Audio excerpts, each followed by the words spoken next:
One. Hi guys, welcome to the podcast again. Sorry for the mini break again, and again we are without Drew. So hopefully we'll get him on next time. Welcome to Pat. You don't mind calling you Pat, do you? Or should we call you PGR? No, that's fine with me. Pat's fine. Not PGA after the bloody after the bloody golf at the moment. Yeah, God, we got bloody walloped. Thanks for coming on, mate. Appreciate it. Again, we only get guys on we like, or we who are interested, and you are very interesting, mate. To be fair, a bit like John. We like your articles and love your stats, which we'll come to. So just tell us a bit about yourself, mate, quickly. How long you've been a Villa fan, or if you are a Villa fan. Yeah. No, my old man's a Villa fan, so I've been a Villa fan for as long as I can remember, really. Going to my first game and stuff. But yeah, I'm not that interested. I just started the account in over lockdown after that Crystal Palace game. There was a few interesting stats. I didn't really know what XG was, but I saw everyone tweeting about it, so I thought might as well read up on it. I did economics as a degree, so I thought I'm probably going to understand it if I try and understand it. Yeah, and it just took off a bit. It got a bit mental throughout lockdown. Yeah, it's just, mate, for me, and about you, as it's just an interesting account. Yeah, I mean, I don't like social media. I've been on Twitter for a long time. There's a lot of crap spoken on there. I'll probably speak half of it, to be fair. But there's certain accounts I look at, mate, and to be fair, yours is always a good one for me. And when you get John on as well, who I respect brilliantly because I think his articles are good. But yeah, we'll come to your stats. So what we're saying then, lads, the 3 games we've obviously missed podcasting, which was the Everton game, the Chelsea game, and then the legendary game we've just watched, United game. What are we saying then? Champions League?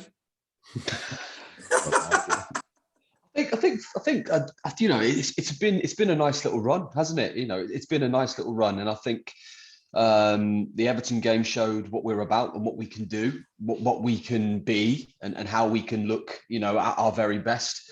I always went into Man United game with a bit of fear. I think there's always that traditional anxiety about playing United. We're never too lucky against them, but for some reason we just played outstanding, didn't we? And really pleased to see the performance. Really pleased to see that nick in the last minute goal. It was typical. They got a penalty, but justice was served. And great afternoon, I thought. Pat, what did you think, mate? What did you think of the United game? All 3 games in general, I thought. The first 2, like the Chelsea game, I thought we played amazing. I was completely fine. I'm not fine with the loss, but I was fine with that loss, if you know what I mean. I thought all 3 games, we've taken the game to these teams. I think in this run of fixtures especially, everyone was bottling it a bit. I think you didn't know what was going to happen at the end of it. It could have gone south pretty fast in terms of like the atmosphere around the club. But we've turned up in every single game and been the better side every single time in my eyes. Oh, yeah. I said right at the beginning of the season, if we click, we're going to have an exciting season. And we're just beginning to start that click now. Mm-hmm. For me, Pat, I don't know what you thought. Back to that trio of games, the Everton game for me felt a bit like a Newcastle at home game. Does that make sense? Where they had a few injuries. They were there for beating. I thought Everton were really poor. But you know, you have to play what's in front of you, and we beat them. But from watching them against Burnley and then watching them against us, I just thought a totally different team for me. I don't know what you thought. Yeah, I think that's where you've got to give Dean Smith credit. I don't think enough people do it, to be honest. He sets up in a way that takes whatever threat the team has and he's completely fine. Like the 5 at the back completely neutralised any like counter-attacking like threat they had. And yeah, I thought the atmosphere at the game was totally different. I thought at Newcastle it was a bit like not forced, but it got flat at times. Whereas Everton, it was not one of the best atmospheres, but I just thought it was a great atmosphere. I think it's something about playing Everton under the lights that we just like for some reason. Oh, 5 Saturday, it's good. It's good. I totally agree with you, but I thought the atmosphere was flat against Newcastle. But I thought Everton, that the second half the stand was rocking, wasn't it, again? Yeah. And what is it about Villa playing Everton? It was like that was it a Friday night we played them last time, or Saturday night where it was banging, and it was banging then. So yeah, but I just thought Everton were poor, and then were there for the beat. And then the Chelsea game, I'd be like a bear if I saw the Chelsea game. usually if we lost on penalties. But I was like you, Pat, so proud of them really, because I actually thought at the 3 games that was our best performance, the Chelsea game.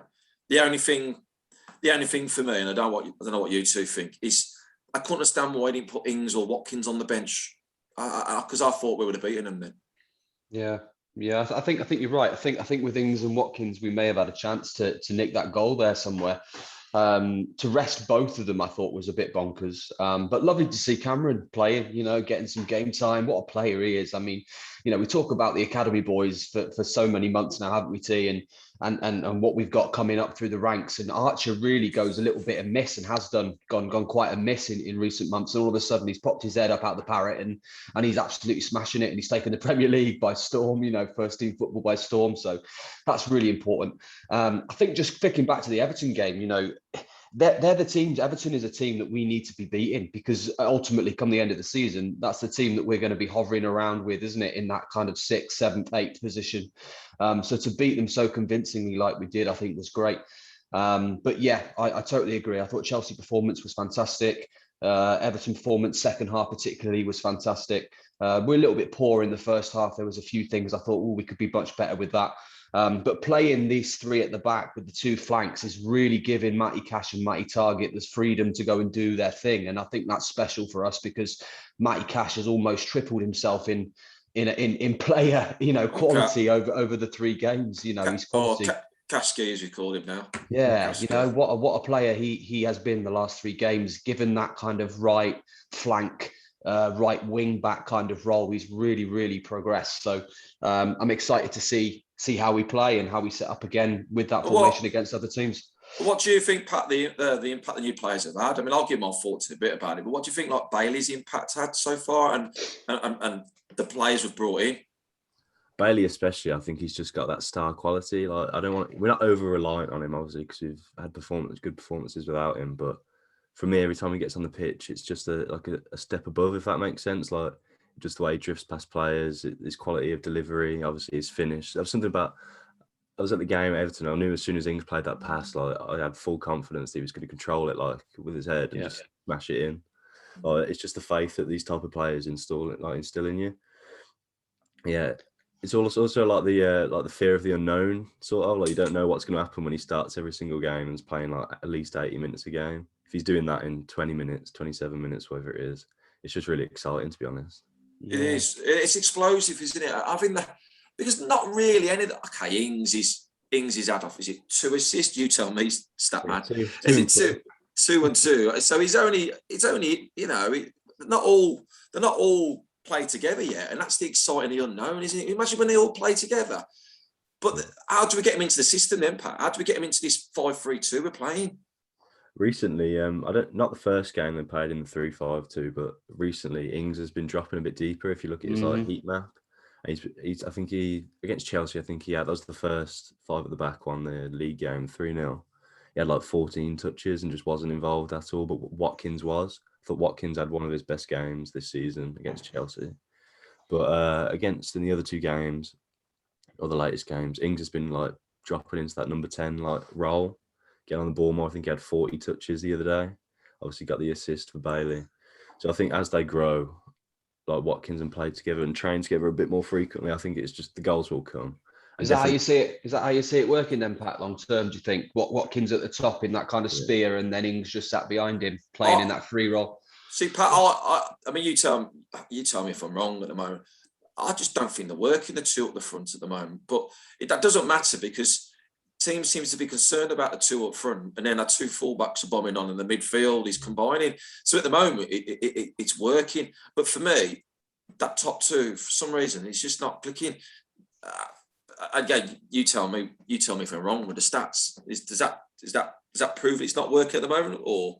I don't know if it's not working, because at the minute, obviously as strikers, they're not getting the chance. And Watkins is actually, obviously, he forced the 2 saves against De Gea, and he's still getting the same chances he usually gets, which is, I think that's in turn, like, the system is working, because Douglas Luiz, I think he played Watkins in against United. Yeah. And like the midfielders are more involved, so they're setting on a plate for Watkins a bit more. But I think they just need to play together a bit more. I think Danny Ings definitely thrives when he's got someone up there with him. I think 90% of last season he played with Shea Adams up top. So when they build that chemistry and stuff, I think they will get firing. I think Watkins just needs that first one as well. And once that goes in, they're all just going to start flooding in. Yeah. Again. So if Ings continues to play with that little bit set back from the top, then with Watkins in that front two, where do the likes of Buendia go? Where do the likes of Traore fit? Where does Bailey fit? Where does Chukwuemeka fit? We've got all these players at our disposal now. Trez, Anwar, albeit, second kind of string now, I guess, with the new boys that have come in. But where does everybody fit in, Pat? How do you see it working? I don't think it's a case of playing all your cards at once, if that makes sense. So it's like last season, obviously, we had an amazing start to it, but we only ever had one option. And when obviously Grealish got injured, it was plugging El Ghazi in the same hole and asking him to do the same job. Yeah. This time it's, okay, you're against Spurs this weekend, probably another 5 at the back formation. Probably another just play the same way you played against United and like actually take it to them. But then if you play someone like Norwich or just another team that's like probably you look at it and think you should beat them, you probably set up in a 4-3-3, play with 2 wingers and drop Ings, who's had injuries and probably can't play 38 games in the season with his knees. Yeah. The depth now, health. Yeah, I agree. I think as well, Pat, that Ramsey surprised us all. So straight away, our magic number 10 can't get in the team because Ramsey's done so well. And I think when he come on against United, he looked like he had a bit between his teeth. He looked like he had something to prove. His pass completion was better, and he looked better for me. He looks like he's got something to prove. Sorry, was this Buendia or Ramsey? Yeah, Buendia. Yeah. I mean, that's another thing. Buendia came on 13 minutes and he did that little ball to Ramsey. That's lovely. Yeah. It was a bit of magic, but that's 33 million that he's done there in the penalty box to open it up for Ramsey. And if he, in turn, slots that in, Dean Smith has made a substitution that's changed the game and won away at United. But obviously we did anyway. But that was a moment that could have happened and it was out of his control. But he did everything he should have in that moment and showed his quality. So, yeah. I still think there's a little bit of settling in time as well for Emmy, isn't there? You know what I mean? He had a fairly abysmal pre-season. Ramsey was kind of consistent. Yeah, exactly. He's been away with the Argentina side, and that was a complete farce. He is still settling in, I think, and I think he will come good. But with the likes of Ramsey performing like he is, it's going to be tough for him. But that's what I love to see now. That's what I'm loving about this Villa side. There's so much competition and there's quality and depth, and players are keeping each other on each other's toes really consistently. And I love to see that. And we haven't had that for a long time, like you said before, Pat. When the likes of Grealish went out or when the likes of Watkins went out, we were stumped. We had nothing. We had no other plans, nothing to give. But now we've got so many options and so many different formations that we can play, and that's exciting. I think that's really good. Do you guys think you'll stick the same formation against the Spuds then? Yeah, I think he will. Yeah. And do you think he keeps the same team, or does Axel come back in? Sorry, what was that? Do you think Axel will come back in? And House out? I mean, that's a tough one, isn't it? I just don't think you can drop Courtney at the minute. I don't think you can. I think airily, he's one of the best in the Premier League, and Spurs will cause us problems in the air. So I with Kane as well, I just can't see Courtney being dropped, and he fits lovely into that back three. With Mings in the middle, kind of sweeping, and Ezri and Courtney just at the top of him. And I love that formation. I think Axel's a quality player. I think he's a much better footballer than Courtney. But airily and kind of that presence, I think House will keep his place, and I think it'd be a shame if he was dropped. I don't know about you, Pat. I think it's one of our biggest games of the season Sunday, and I'll tell you why I think it's the biggest game of the season Sunday. Smith's always lacked consistency for me. He's gone on a massive, he's gone on a good run, and then he goes on a poor run. Yeah. I think if we win Sunday, I'll make a bold statement here. I'm really excited for this season. And I can really see us kicking onto those European places because we need to beat them Sunday. We need to have a performance. It's no good having these 3 or 4 good performances and then playing crap Sunday. Like the old Villa have. We really need to make a performance on Sunday. And I really fancy us. I don't know about you guys, but I really fancy us Sunday. Yeah, I get it. I usually, on the Claret and Blue podcast, I'm usually the one that's a bit optimistic at the end of it, saying we're going to win. But I don't think I've predicted a loss or a draw yet. So. But yeah, I'm the same. I think there might have been from memory last season when we were pushing on. and we had our good start. It was the Brighton game. I was like, okay, if you beat these, these are the games you need to win. And I think Welbeck scored within the first 20 minutes or something. Oh yeah, was And that then big? equalised, and Yeah, then yeah. conceded again.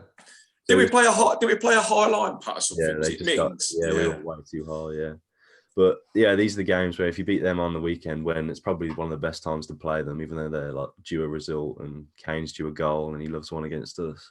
It's just one of those games. If you win, you're just flying and your confidence sky high. But that's it, innit, Pat? That's exactly what you've said there is exactly why I think like this could be a real turning point for us because, you know, normally we would go to a team like Tottenham. In the past, we would go to a team like Tottenham that have been crap for quite some time and go and lose 3 or 4-0. But I think really this time they are there for the taking and we need to be beating them. And I think a win is really possible, you know. If we play like we played the last 3 games against Spurs, I can see us taking 3 points, no problem at all. 100%. I mean, I'm going to ask you a couple of questions now, Pat. Obviously, we'll move on. We'll go on to the stats now. So, what's the difference? What's the difference so far? Are we playing a more high press game? Has Smith changed it, or obviously changed the formation? But for me, we seem to be pressing higher. The pressing is actually similar to last season. I'm pretty sure. Is it? Last time I looked, I think it's just more the way we go forward. It's just a lot more balanced. So I think last season it was something that's like stupid, like 47% of the attack was down our left side, and then the rest is split between the centre and the middle, the centre and the right wing. But now you've seen the emergence of Matty Cash, and I think he had the second most touches against United, 43 or something stupid. Wow! Like he's played as a winger before, like he's completely capable of going forward, but we've never really seen it. I think he had 2 goal involvements last season. He's already equalled that in 6 games this year. And got himself in a goal as well. Yeah, it's funny. It's funny though, isn't it, Pat? Because like Target was good last season. I thought it was excellent last season, and Cash was okay. Now it seems reversed. He now seems all be going down the right and not going down the left, which is good because, as you know, if you've played it keeps teams guessing now. Yeah. One of those things, I think it's confidence is a big thing. That's probably why you keep Hawes in. Target's probably a bit low on confidence now, but if you keep the players in that are confident, then they're going to excel and win your games. So go on in, give us some stats for the last few games, then, mate. Go on, get your magic wand out. Yeah. I tell you one before I forget. I tell you one stat you won't have on you, but I want you to have a look for me, mate, and tweet it. How many complete passes Watkins and Ings have had together? I actually know that.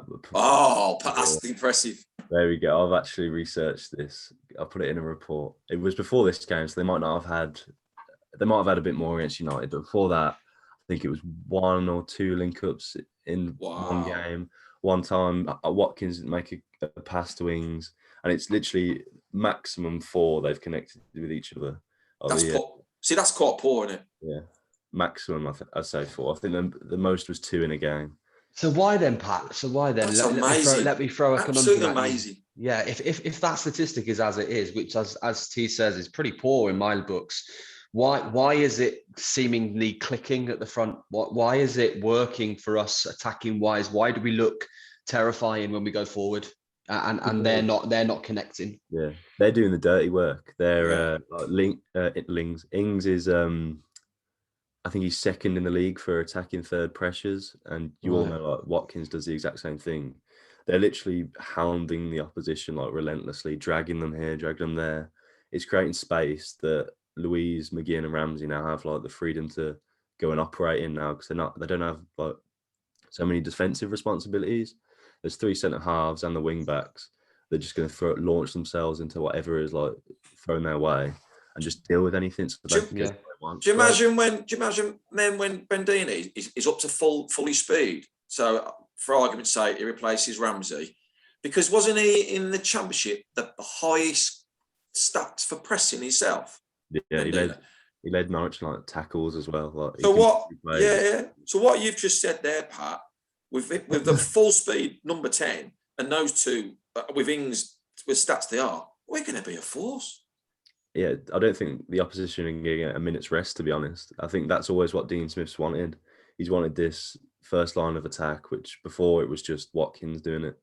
But now you've got Danny Ings backing him up, hounding the opposition. McGinn gets forward. And I think the chances against Chelsea were McGinn robbing the ball in the final third. And I think he's second for like winning the ball in the final third in the league, maybe behind Shea Adams, just behind Shea Adams. Yeah, wow. Yeah.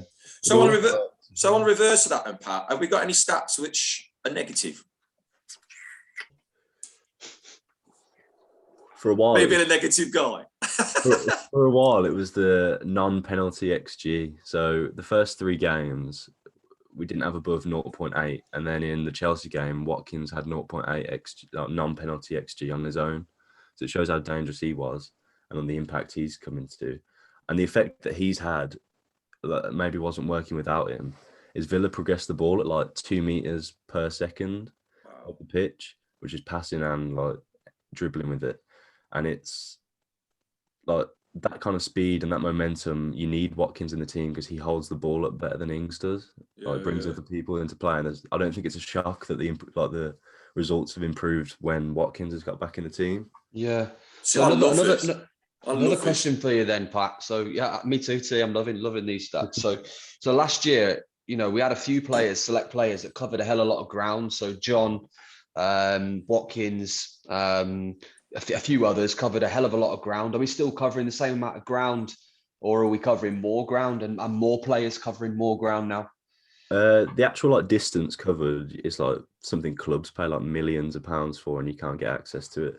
What I found this season is Watkins isn't actually pressing as much as he usually does. So I think he averaged about 17 last season per game, and he's been averaging like 9 or something stupid. So he might not be back to full fitness yet. Right. But that might come in and change that. And I don't think fans like understand how good he is at it. Is Sanson. So Watkins was averaging 17 a game. Sanson in the Chelsea game season, the Chelsea game as well. You saw it, but in the pandemic season for Marseille, where they were like second place in the season that was cut short, he was averaging like 30 a game. Wow. Really wow. So is that a reason then why he's been bought in then, Pat, to do exactly that? He just doesn't stop. If you get him fully fit, he's just. I think we've seen. Pat, I think we've seen that Chelsea. Yeah, I thought it was. I really thought it was immense. And again, if he played 90 minutes that game, I was pretty convinced we would have won that game. And comfortably, he was that good. He looked like he'd played a full season with us, didn't he? Like he looked like he hadn't been out the side. I'm so excited. I'm sitting here. What is it? 9 o'clock on the night. I'm buzzing because it is exciting, isn't it, Pat? It's all these players. We've got all these players that are out at the moment, but all these players that come in, and it's just, I just can't see it going any other way. You know, I can see my glass at the moment. It's not full. It's overflowing because I can really see. I can see us doing things. So, would you stick then, Pat? Do you think Smith's formation will stick with that 5 at the back or 3 at the back, or do you think he'll eventually change it back to 4-3-3? I think it's all just on the opponent. I reckon if these are the games where you're not gonna. So the past 2, Chelsea and United and Chelsea again, you're not going to dominate possession against them. I don't know. I don't remember Spurs' possession, but I don't know if they have a lot. But maybe stick for 5 at the back this weekend. And when what does he do? Opposition, if you're going to have to take the game to someone, dominate, have like 60% possession, you need players like Bailey on the pitch, Bertrand Traoré that can break teams down with just like one pass. I think. Yeah. So what does he do for Wolves at home then? Does he start again? Will he change it? Do you think? I mean, I don't know. I can't think of how Wolves play formation-wise anymore. I've lost track. Who were Wolves? Yeah, Pat, do they still play 5 at the back, or what did they do? I'll go Wolves, mate. And yeah, they started really well, and they were playing like really good football. Then they had that one game against Brentford when they got ripped to pieces, and I think their morale dropped quite a bit then. But Raul's got a goal now, so if he gets firing, you need to watch out for that. And obviously Traoré is lethal. So I got told this morning for that Wolves game, there's only 46 tickets left. I've got one, 50 quid for it. Yeah, but everybody's moaning about 50 quid, and we got 46 tickets left. And what, the game's in 3 weeks, is it? Because we've got that is amazing. If the stadium's not going to get done sooner or later, then my name's Mickey Mouse, because it's really good. It's exciting times, isn't it? So based on that then, Pat, with the excitement that's surrounding the club at the moment and within this podcast, now we're out the League Cup, obviously that run stopped. What's the ambition of the club now for the season? Do you think, with the League Cup out of question, do we put our focus into the FA Cup, or do we just go with the league and bang it as best as we can? I think you got the squad depth to just go all guns blazing, whatever the competition is. I've always said, like, I've never seen Villa win like an actual cup. I think, was it 1996 was the last one, the League Cup? I was like 2 years after that. Coca-Cola Cup. No, it wasn't. Peace Cup, I was there. Well, there we go. Dusseldorf. Yeah, I've never seen it. So I wasn't disheartened at the Chelsea game when I read it, because I was like, I was still going to give it a go. But like you said, if Watkins or Ings are on the bench, like when they bring Lukaku on and they take a pen instead of Nakamba, maybe you win on pens and you're through facing Southampton at home. Yeah. And then maybe you progress through there, and then maybe get Wembley. So I'm going to put you on a spot here, Pat. So with the stats you have in front of you, which I think you're brilliant, these stats are brilliant. What would be your 11 with the stats you have in front of you? Careful now, Pat. And I'll put you on a spot here, mate, but we can always edit it. Is this just for Spurs? No. As a whole, just in general, your best Villa side, your best 11 with the stats you have in your head or on the paper. What would be the best 11, mate? Not particularly your 11, with stats 11. I wouldn't be touching a 4-2-3-1. I don't think, purely because I just think it puts the shackles on Louise and McGinn completely. Like, they're different players when you put them in that like double pivot, and you just don't get the best out of them. My best 11 probably wouldn't be the 5 at the back. I think it's working for. It's. I always said. I went on the podcast, the Claret and Blue one, and said I think we should match up with Chelsea and play 5 at the back. I think you need to, like, it happened in the Euros. A lot of teams are just matching up and playing wing backs if the opponent was. So my best 11, personally, if I was going against a team that I really want to dominate and win like 3 or 4-0, it'd be a 4-3-3. Buendia on the right, Bailey on the left, and then Watkins through the middle, and then Louise, McGinn, and then Ramsey, and then just the normal back 4. That is a game that I think if you play that team, you're going to dominate and probably score 3. You watch, we'll play that and get hammered. Get flipped, won't it? Yeah, absolutely. So you won't put Sanson in that midfield then?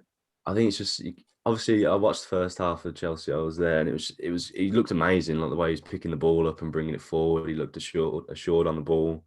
But we haven't seen enough of him, have we? Don't really know what he is. Yeah, he's still a bit unknown, isn't he, to us, really? As a fan base, he is. He obviously thrived in Marseille. He's obviously a quality footballer. Lang's brought in a good player, but we just haven't seen the best of him yet, or enough of him. And I think we will. Hopefully, he comes back all guns firing, and we'll be all right. Well, I said Bailey, but he's the exact same. But I just think he's just a cut above, I think, this team. He's electric. He's electric, mate. He's like plugging a turbo booster into a socket, and he's just electric. Well, like Pat said earlier, he's got that pace, but it's just it's something about him when he gets that ball. Like I thought, when he's steaming through against Everton, he's going to score. He's never going to miss that. Yeah, no, good. There's a few plays in like that, and it's like Benteke and his prime, like like when he came on in his debut and flicked it over Vorm against Swansea. Yeah. And I'm just like, okay, he looks good. He looks really good, and even just like the little things, like if it was like a goal kick, like the defender would just bounce off in type thing. And you see little snippets of players, and you could just tell, like the way to pass or anything, that you could just tell. Yeah. So before we move on to some quick fire, then Pat, let's just very quickly to finish off the big questions. Aaron Danks and Alfie McPhee. What impact have they made? What impact can they make moving forward? Clearly, we've seen quite a different utilised performing Villa in their presence. The throw-ins, looking after our throw-ins, our set pieces have improved. Things are changing, obviously, because of the influence they're having. But where do you see and how good are they coming into the club and getting involved with what we're doing now? Well, I'm pretty sure. I think what I've read that Danks is like an attacking coach, like the final third type thing. I think Smith put a big emphasis on the way that a lot of attacks broke down in the final third last season. So he brought players in that could solve that. So I think he might be the key to getting Ings and Watkins firing as he works with them a bit more. And then Austin McPhee is just the ability to actually like just win a game out of nothing. Like United, this is the difference. Like for so long, my dad's been like me and my dad have been spoken about it for as long as we've been like going to Villa, since like Martin Larsson and Melberg and whatever. We've not had like a threat from set pieces apart from maybe Benteke, but a bit. But if you marked him, you kind of stopped it. Yeah. Usually just an Ashley Westwood like floated corner which would just get cleared. But now it's like every single set piece, even if it's a deep free kick, like Austin McPhee's going to stand up at the technical area and be directing someone and create something like magic. Like I think against Everton, it was just like some weird move that ended up in an Ings volley that just went over the bar. And it's just like, where's that come from? Like, yeah, agreed. Yeah, it's class, isn't it? I think if it weren't for that stupid ramp at Old Trafford, I think Cashy would have been doing more long throws. He just couldn't get the length on it. It was just like going down that stupid dip at Old Trafford, wasn't it? It's but it's exciting times, isn't it? I mean, it is. I would not be surprised as well. Either it's midway for the season or next season, but it does bring in someone else, another coach as well. mm-hmm. You never have too many. Yeah, watch his space. I think another coach might with foreign experience too, or someone who knows the league. Someone who knows the league. So yeah. He knows something. Excellent. Right. Listen, let's have some quick fire then, Pat, just to kind of round us up, mate. So best memory at Villa. Your best memory at Villa.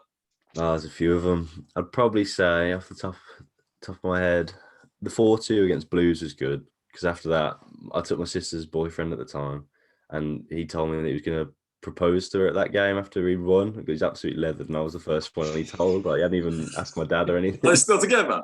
Yeah, they're engaged. Oh, that's all right. I think that's all right. But yeah, other than that, promotion, the 6-4 against Blackburn, I was quite young at that point. I thought, yeah, you were a babby then, eh? Yeah, but yeah, those memories are good. They spring to mind. Yeah, good, mate. Good memories. What about the Smith? What about the Smith region? The best game you've seen on the Smith. Best game I've seen on the Smith. I mean, I was in my uni room when I watched the 6-6, was it, against Forest? That was mental because Cash scored. Yeah, Cash scored and stripped the Holt. I'll forget about that quickly. But even 2-0 down, whatever, even if they scored again, it was a weird feeling to have. And I was just confident that we were going to come back and score as many as we needed to score. But yeah, it was that was a change in atmosphere for Villa for me, that one. Was that in quite? The Premier League? Sorry, was that quite at the beginning of Smith's region? It was, wasn't it? It was like 2 games in or 3 games in. Might have been quite early, yeah. Before the run, way before the run, I think. Way before the run, yeah. And then what about in the Premier League, Pat? So best Premier League performance for Dean? Best Premier League performance under Dean. Liverpool 7-2, I reckon, for me. It'll be the 7-2, isn't it? It's almost the 1-year anniversary of that, I think. And I think the Arsenal away. That was actually my girlfriend's first game that she watched on a Villa. And she was just like, is it like this every week? I was like... No, tell her no. Hey, it's the lads. It's the lads. Lads is a Saturday, mate, not for your girlfriends. Well, I took her to the first game she'd been to Villa Park. It was the 3-0 at Everton, so she's a bit of a good luck charm, to be honest. That's good, mate. Keep taking her with you. So, speaking of managers, then, who's your best Villa manager of all time? Who's your favourite Villa manager of all time? I mean, it wasn't the first squad that I grew up with because obviously David O'Leary was there, but I was very young at that point. And then Martin O'Neill came in, but the way Dean Smith is just connected with the club, being a Villa fan and just like the promotion run and everything he's done. I think that's just a different connection there. So gotta be Dino for me. Yeah, that's good. Si, how about you? What favourite manager? What of all time? Bloody hell. Billy McNeil. Ask your dad about Billy McNeil, Pat. No, I'm only joking. I'd say Big Ron Atkinson. Yeah. Ron Atkinson. Good days they were, weren't they? Oh, the best, mate. They were the best days they were. But we've got more better days to come, right? I think we've got better days to come. Yeah. I mean, I started supporting the Villa when it was Graham Turner. I can't think of Graham Turner days. So yeah, I've been up and down with the Villa fan, and I agree with Pat. I think Smith can potentially be one of the best managers for a long time. And I put him on the hill because Ron Saunders, because he's made such an impression. Do you know what I mean by that? He's made such an impression in a short space of time. and he is progressing, but he does, like I said 20 minutes ago, it's just that consistency. He's got to stick with that consistency now. Yeah.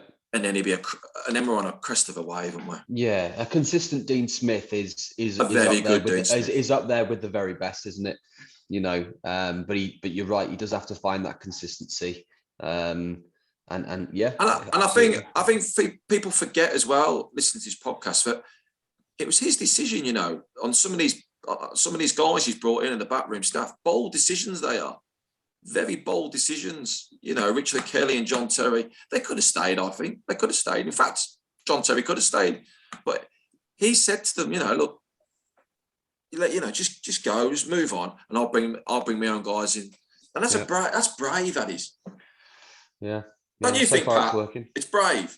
Yeah, especially how short notice it was. And I think everyone went into a bit of panic, but now everyone's realising that whatever plan they have in place is completely... If you think about it as well, Pat, with the stats you've told us, I thought we were a midfielder away. I thought we needed a powerhouse, but looking back at it, that's not Smith's kind of player. And I can see why he didn't bring a powerhouse in now with the stats you've given and what I've been watching, because those three play a pressing game. Mm-hmm. Now, with a powerhouse, 6 foot, over 6 foot, he ain't going to necessarily play a pressing game, is he really? He's just going to sit. He's just going to sit there and spray balls around.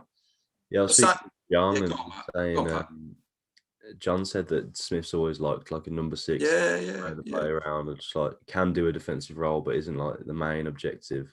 I think that's why it's good.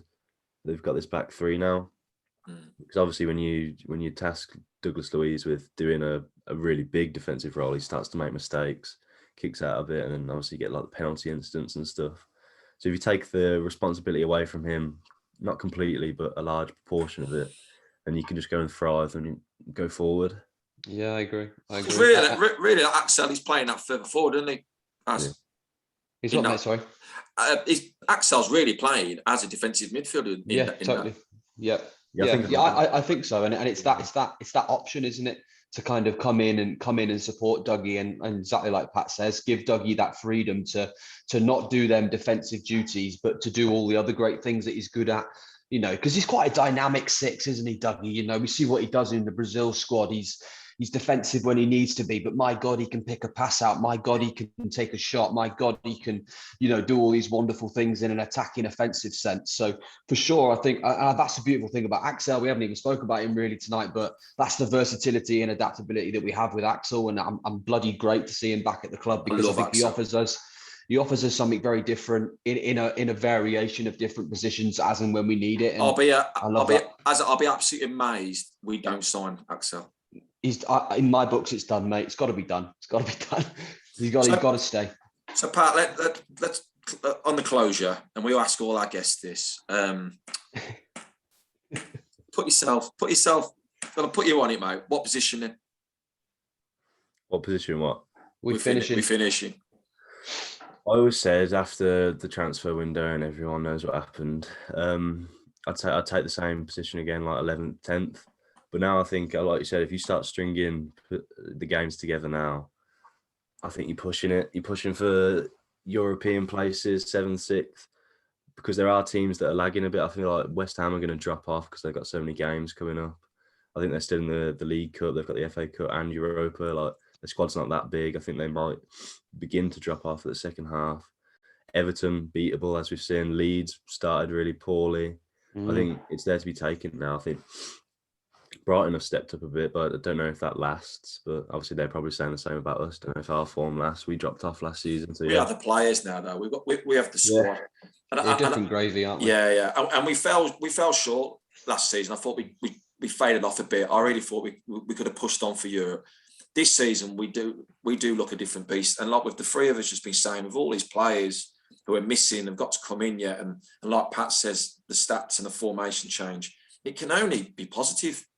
And I always want to be positive, but something always kicks me in the teeth. And it is back down to that consistency.